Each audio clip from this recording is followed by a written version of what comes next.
In this video, we dive deep into Robert Greene's concept of mastery, what it truly means, how to discover your unique calling, and the 3 distinct stages you must traverse to become a master in any field. Along the way, we'll examine the twin pillars of technical skill and social intelligence, explore the nonlinear path of creative development, and uncover how rational analysis and high-level intuition come together to propel you toward the highest levels of achievement. Defining mastery according to Greene, mastery is not mere competence or success, but the ultimate embodiment of creative excellence. It is a state in which one's understanding of a discipline or craft is so deep and intuitive that seemingly effortless breakthroughs become possible. Masters are those rare individuals who produce paradigm-shifting discoveries, invent new artistic forms, or redefine the boundaries of their domains. Shakespeare's revolutionary use of language and dramatic structure, Mozart's early genius in composition, and the jazz innovators who took standard charts and spun them into entirely new styles, all exemplify how mastery fuses deep skill with imaginative leaps. Greene argues that mastery rests on 2 interdependent foundations. 1. Technical proficiency. This is the rigorous, hands-on command of your field's core skills, methods, and knowledge. Whether you're coding software, sculpting marble, or diagnosing patients, you must first immerse yourself in the established conventions and techniques. Only by internalizing these fundamentals can you then challenge assumptions, experiment freely, and push beyond the status quo. 2. Social know-how. No master operates in isolation. Greene emphasizes that the people around you, mentors, peers, gatekeepers, collaborators, play a decisive role in your trajectory. Learning to read others' motives, communicate persuasively, and forge strategic alliances is essential for securing the resources, feedback, and support systems that enable your work to flourish. Discovering your calling before technical training or networking strategies can even begin, you must identify the inner force, your calling, that directs your energies toward a field in which you can realize your highest potential. This innate pull, which Greene calls the inner voice, guides some individuals toward music, others toward engineering or entrepreneurship. To reconnect with that voice, he recommends 3 practical exercises. 1. Reflect on your childhood. Young children naturally gravitate toward activities that excite them.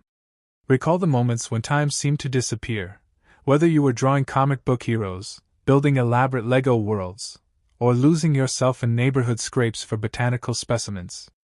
Identify the quirks, interests, and personality traits that set you apart as a kid. These often reveal the building blocks of your lifelong passions. 2.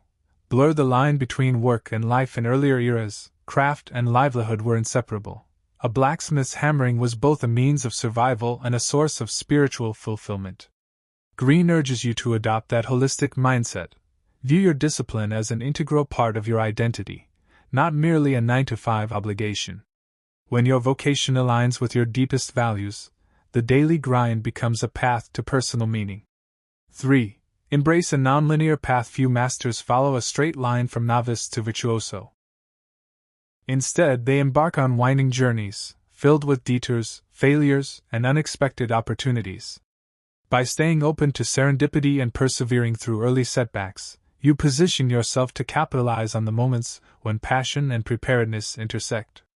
Stage 1. Foundational training. With your calling illuminated, you enter Stage 1. Foundational training, a rigorous period of self-directed education that goes far beyond classroom theory. Greene breaks this stage into 3 key tasks. 1. Learning the ropes. Every field has explicit rules, e.g., accepted notation in music, coding standards in software, citation formats in academia, as well as unspoken norms, e.g., professional etiquette, power dynamics, cultural sensitivities. Masters approach their craft with humble observation. They sit in on expert performances, read seminal works, and listen closely to insider conversations. By absorbing both the letter and the spirit of the discipline, they avoid early missteps and establish credibility. 2. Developing key skills. Technical mastery emerges through deliberate practice, focused, repetitive exercises that push you beyond your comfort zone. If you're learning to write, you might brainstorm 100 story ideas before narrowing them down. If you're training in athletics, you might repeat a specific drill hundreds of times until muscle memory takes hold. The hallmark of Stage 1 is consistency, showing up daily, even when progress feels glacial. 3. Testing your progress ** to avoid skill inflation. Believing you've mastered a technique when you haven't, you must seek objective feedback. That means taking on real-world projects, submitting work to critiques, or volunteering for assignments that stretch your capabilities. Embracing criticism without defensiveness helps you identify blind spots and refine your approach. Concurrently, you cultivate social intelligence, mentorship. A mentor accelerates your growth by sharing hard-won insights, alerting you to pitfalls, and modeling high-level behavior. To attract a mentor, demonstrate reliability, enthusiasm, and a willingness to tackle unglamorous tasks. Networking ***. Building a supportive community of peers fosters collaboration, sparks creative cross-pollination, and provides lifelines during difficult phases. Emotional intelligence ***. Reading nonverbal cues, empathizing with collaborators' perspectives, and navigating conflicts gracefully keep your relationships resilient. Stage 2. Creative independence. Having absorbed the fundamentals and amassed a network of allies, you progress to Stage 2. Creative independence. Now is the moment to transform learned techniques into your own unique expression. Greene identifies 3 imperatives. 1. Commit to a defining project. Choose a creative endeavor that resonates deeply with your inner voice. Whether it's writing a novel, launching a tech startup, composing a symphony, or engineering a novel material. By channeling your energies into a concrete project, you give structure to your ambitions and motivate sustained effort. 2. Execute relentlessly. Ideas alone are worthless without execution. Build minimal viable versions of your work, gather feedback, refine, and iterate. This cycle of creation and revision trains your instincts, sharpens your eye for what works, and cements your reputation as someone who delivers. 3. Persevere through emotional obstacles. Creative work is inherently risky and emotionally taxing. You'll encounter self-doubt. Am I any good? Criticism. This doesn't resonate. And external setbacks, funding cuts, market indifference. Rather than succumbing, view these challenges as growth catalysts. Each obstacle you surmount strengthens your resolve and hones your craft. At this juncture, Greene introduces the concept of 3 mind states. The child's mind ***, full of wonder and open to possibility. The conditioned mind ***, shaped by years of training and socialization. The creative mind ***, which fuses the child's curiosity with the adult's expertise. The goal is to cultivate this creative mind, unfettered by rigid conventions, yet armed with the discipline to follow through. Stage 3. Mastery. Finally, you arrive at Stage 3. Mastery, where deep experience merges with sophisticated intuition and analytical rigor. Greene notes that Western culture often leonizes cold logic while mystifying intuitive leaps as divine genius.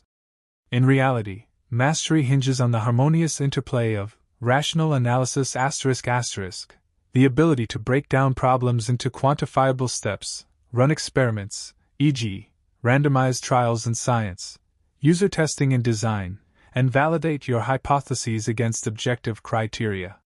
High-level intuition ***. The rapid, subconscious pattern recognition that only emerges after thousands of hours of practice. Your gut sense tells you which note will resolve a chord, which dramatic beat will resonate with an audience, or which experimental variable needs tweaking. By cultivating both faculties, masters can generate novel solutions quickly, then subject those insights to logical scrutiny and refinement. Their broad perspective, grounded in an intimate knowledge of their field's history, paradigms, and mental models, allows them to spot emerging trends, anticipate pitfalls, and steer their domain's evolution. A lifelong journey. Greene is clear that mastery is never finished. It's a lifelong commitment to purposeful practice, continuous learning, and creative reinvention. Age or late entry into a field doesn't make mastery impossible, but it does demand greater focus, strategic leverage of past experiences, and an unshakable alignment with your inner calling. By integrating the core principles of technical excellence, social mastery, creative adventurousness, and the fusion of reason with intuition, you can chart your own path to extraordinary achievement, leaving your own indelible mark on the world. Whether you aspire to compositions that stand the test of centuries, innovations that redefine industries, or artistic expressions that resonate universally, Greene's Roadmap to Mastery offers a proven framework. Discover your passion, train with rigor, cultivate independence, and harness the dual powers of analysis and intuition to realize your highest potential.